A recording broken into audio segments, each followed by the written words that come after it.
paano mo ma-maximize yung profits mo and at the same time, tataas yung win rate mo. Kayang-kaya yan through Fibonacci. And ang good news, ang speaker ng video na to is the queen of Fibonacci dito sa Philippines, si Coach Pearl. Didiscuss siya dito paano ba talaga ginagamit yung Fibonacci, paano siya nag-work, and sample trades para makita mo paano siya exactly i-execute. For sure, marami kang matututunan sa video na to. Request ko lang sana, comment mo naman yung mga matututunan mo. And if you want to work with TNT, check mo lang yung link sa baba. Yun lang, enjoy the video. Hi guys! Coach Pearl here. So today, discuss tayo ng Fibonacci retracement tool. So, sa mga hindi pa nakakaalam, favorite tool ko si Fibonacci retracement tool. Bakit? Kasi bilang isang pullback trader, nakita ko talaga yung benefit niya at malaking tulong siya for me sa pag-measure ng mga pullback. And isa kasi yun sa mga tools na naituro sa akin ng isa sa mga mentors ko before. So, nadalian akong gamitin siya.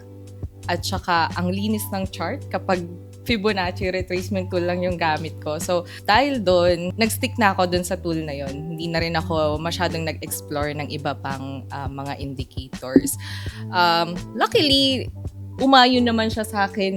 Win rate natin so far sa tool na to at sa strategy na gamit natin is around 40 to 45% win rate. Sa 1:2 na risk to reward ratio. So that's working and very profitable na din for me. So, punta tayo dito sa chart para maturo ko sa inyo kung paano ko siya ginagamit.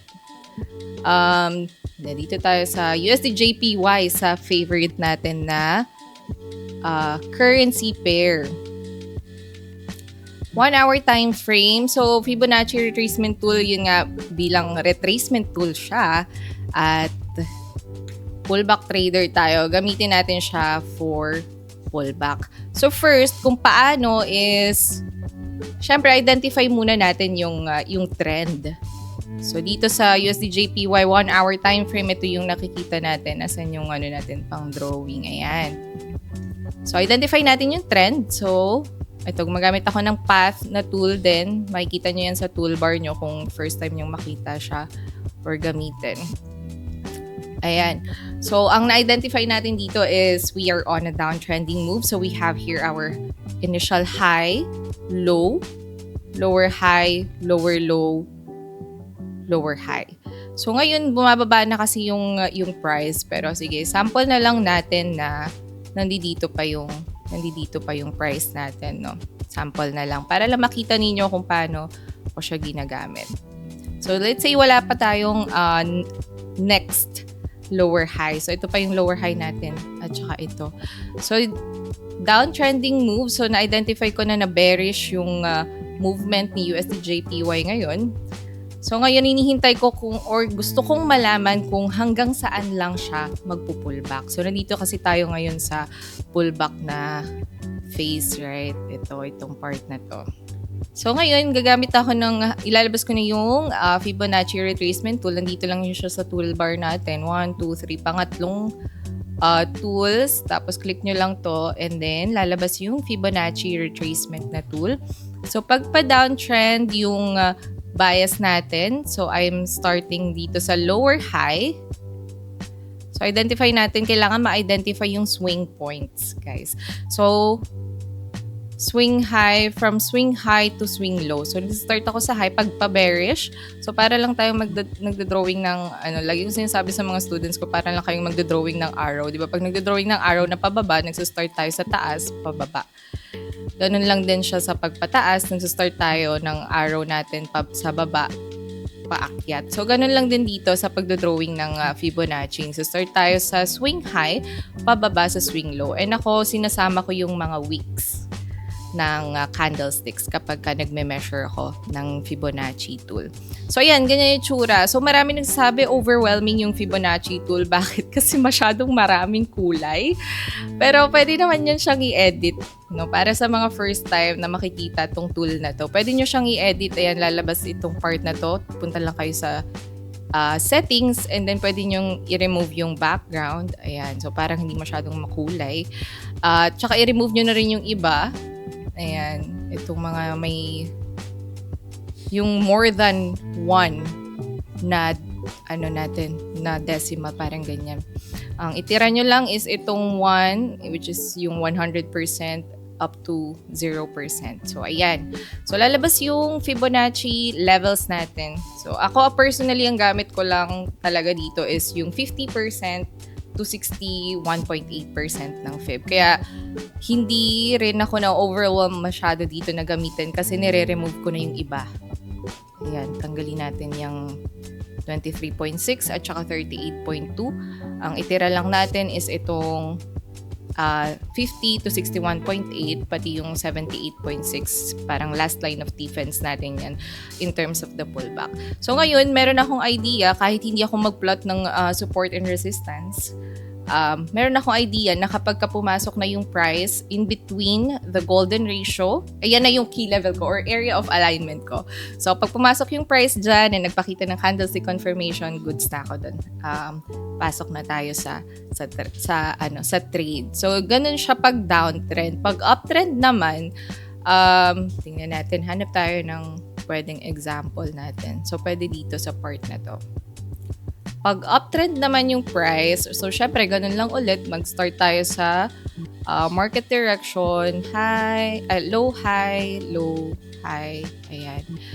And then, saka natin i-plot yung ating Fibonacci. So, pag uptrend, magsa-start naman tayo sa baba, paakyat from higher low to higher high. Ayan. And ito yung target natin ulit, 50% to 61.8% ng Fib. So yun, ganun lang naman ako gumamit ng Fibonacci retracement tool. No? Ang very important na malaman paggagamit ng Fibonacci retracement tool is kailangan ma-identify natin yung trend and ma-identify natin yung swing points. Kapag hindi kayo clear sa swing points, huwag nyo na lang i-trade. Huwag nyo nang pasukan. Pag hindi clear sa inyo, hindi nyo mabasa yung mga swing points, huwag na lang. So ngayon, discuss ko ng very, very light yung kung paano ko ina-analyze yung chart. So nandito na rin naman tayo sa USD/JPY ngayon.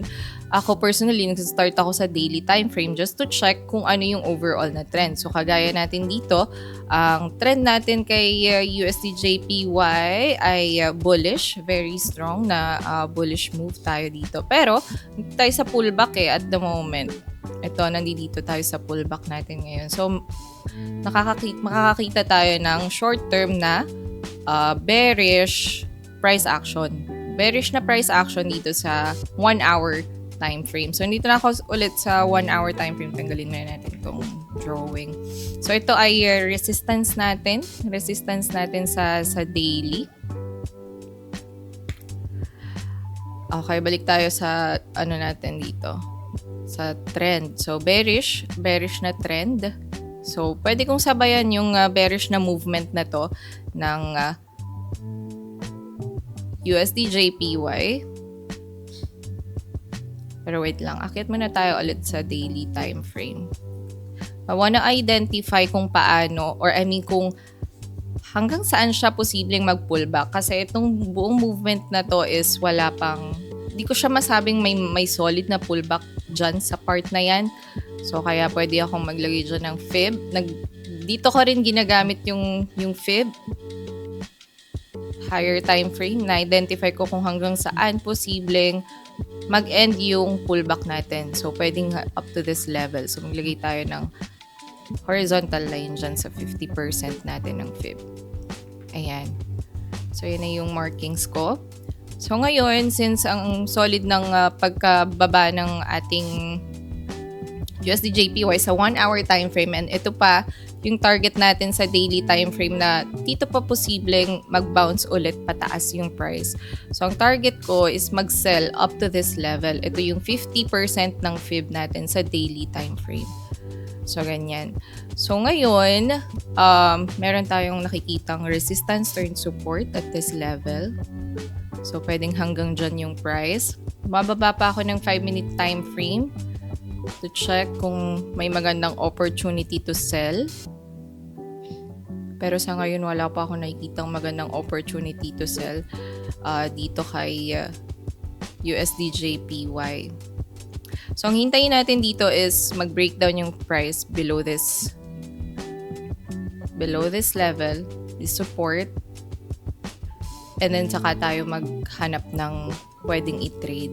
Ayan. So, that's basically how I trade on a daily basis.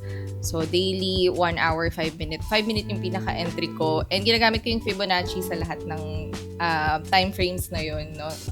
Especially kung kailangan kong alamin kung hanggang saan lang yung pullback. Especially sa entry. Naturo ko na sa inyo basically yung routine ko no, sa pagtitrade. Pero kahit i-follow nyo yun guys, hindi naman siya 100% na mag-work for you. So, make sure i-practice ninyo siya. And take note na yung Fibonacci retracement tool natin bilang retracement tool nga siya, make sure na gagamitin nyo lang siya sa trending na market. Okay, pag ranging ang market natin, forbidden rule. Wag na gagamitin yung Fibonacci retracement tool kapag ranging ang market. Kailangan trending lang. Ibig sabihin, dapat nakakakita kayo ng higher highs, higher lows, lower highs. Pag walang ganon, skip nyo yung Fibonacci. Gamit kayo ng ibang tools or ibang indicators. Ngayon, kung hindi ka pa sure kung paano i-identify yung mga swing points na yun, yung sinabi kong higher highs, higher lows, meron tayong video nito dito sa YouTube. Click mo lang dyan sa link sa description or kung saan man ilalagay ni Direct dito sa screen yung link. Click mo lang yon and then balik ka dito sa video na to para maintindihan mo kung paano talaga magbe-benefit or paano talaga ginagamit si Fibonacci retracement tool. Ayan lang guys. If may gusto ka pang ibang topics na i-discuss natin dito sa YouTube channel ni Coach Job, comment ka lang dyan sa ibaba. Bye!